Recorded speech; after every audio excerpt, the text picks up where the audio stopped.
Hello and welcome. My name is Biagio Mazza, Pastoral Associate at St. Sabina Parish in Belton, Missouri, and I'm here to welcome you to another Do You Know series question. As we continue our series on Catholic social teachings, today's Do You Know question is, do you know the Catholic understanding of human life, rights, and dignity? Before we begin, it's important to list the various themes of Catholic social teachings. Now, there are various lists on Catholic social teachings that range in numbers from 7 to 10 themes of Catholic social teaching. I would like to list at least 10 themes that really undergird all Catholic social teachings and the respect of what Catholic social teaching is all about.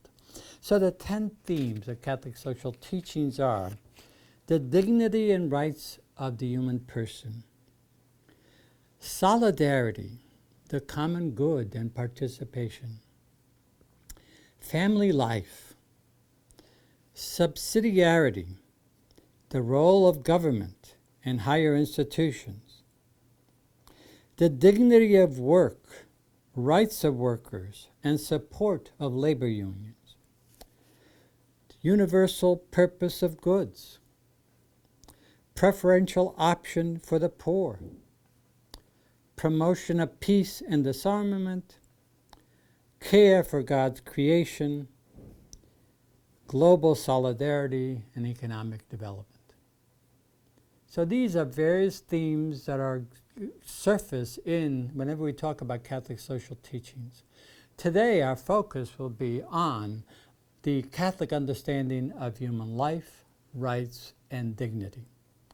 From the Catholic perspective, every human life is sacred.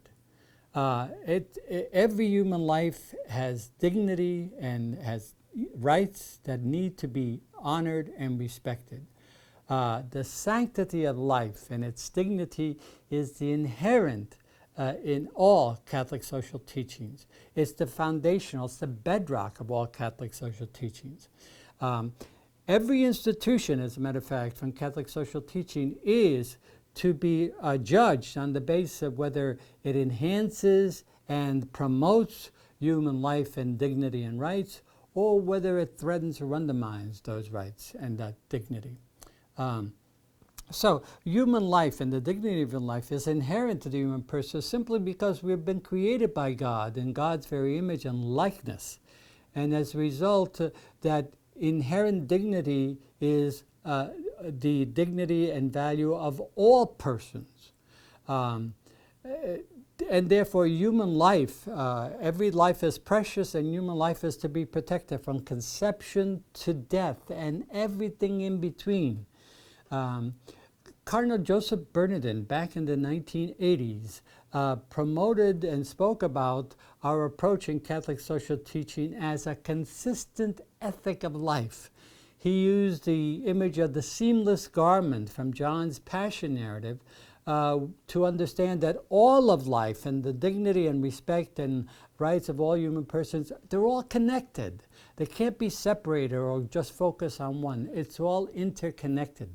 And therefore all social structure, laws, practices, and so on, are to be judged on whether they uphold and protect human dignity and rights, or whether they undermine human life and dignity.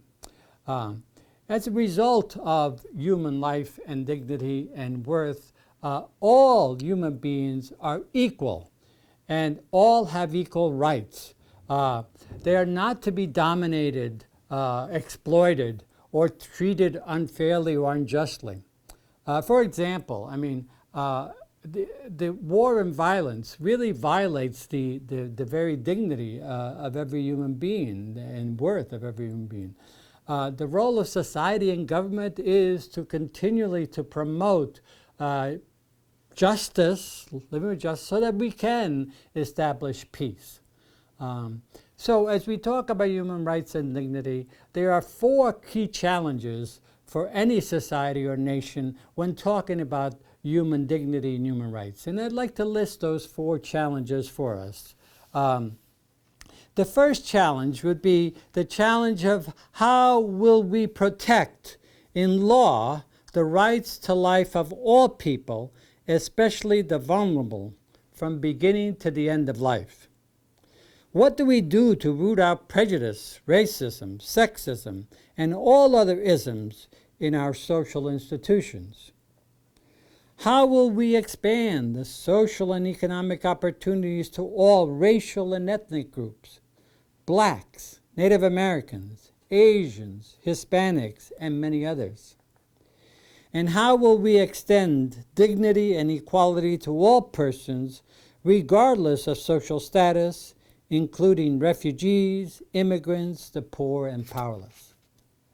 So what I'd like to do is, those are the challenges that we have with regards to human dignity and worth. And I'd like to quote a famous quote from the Second Vatican Council document, the Pastoral Constitution on the Church in the Modern World, Gaudium et Spes. And I'd like to end our video with this quote from the Second Vatican Council. So this is number 27 of Gaudium et Spes. It says, all offenses against life itself, such as murder, genocide, abortion, euthanasia, and willful suicide, all violations of the integrity of the human person, such as mutilation, physical and mental torture, undue psychological pressures, all offenses against human dignity, such as subhuman living conditions, arbitrary imprisonment, deportation, slavery, prostitution, the selling of women and children, degrading working conditions where people are treated as mere tools for profit rather than free and responsible persons. All these and the like are criminal. They poison civilization, and they militate against the honor of the Creator. So that quote really sums up the Catholic position on the dignity, worth, and rights of every human person. I hope you'll return again to more of our Do You Know series as we continue to explore the various aspects of Catholic social teachings. Thank you very much.